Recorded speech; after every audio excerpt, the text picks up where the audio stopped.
Selam dostlar, bugün şurada ben bir yerde yanıyorum, bir oyunda oynuyorum. Bir yerde yemeği bir yerde tamamım. Bir şahit olsaydı da yok oldu.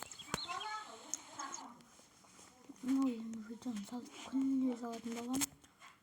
Ne okutacağım atasın.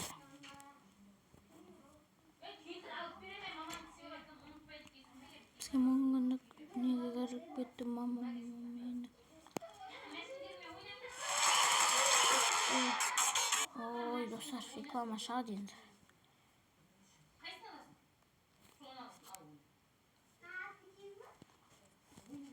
Ay reklamadan reklam oldu.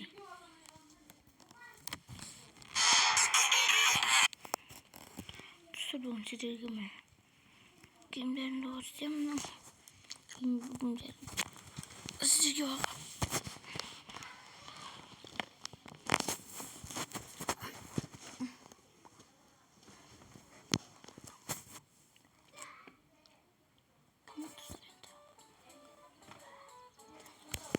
Ne istiyorum? Seragam ben fırına bakıyorum ya. Şimdi konuşuyoruz size dostum. Al birinci de ne işimiz?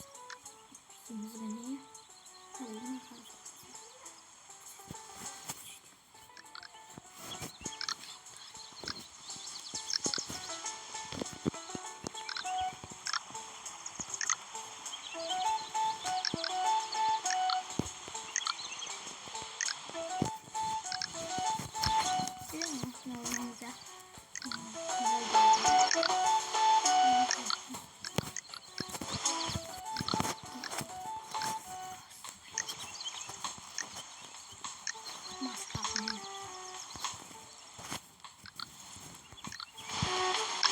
Dostlar benim yine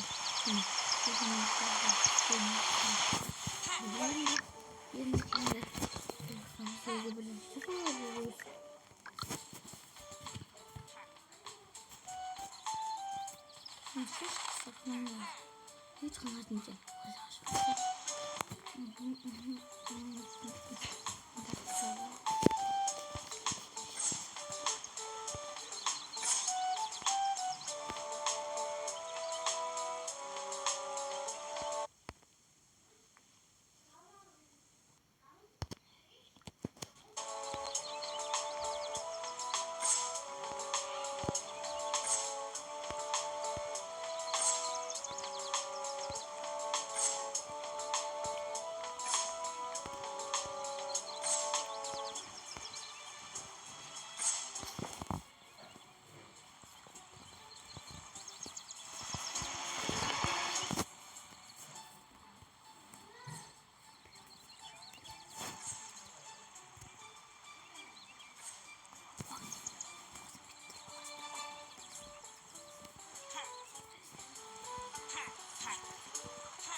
Hadi berbahasa sambil berlalu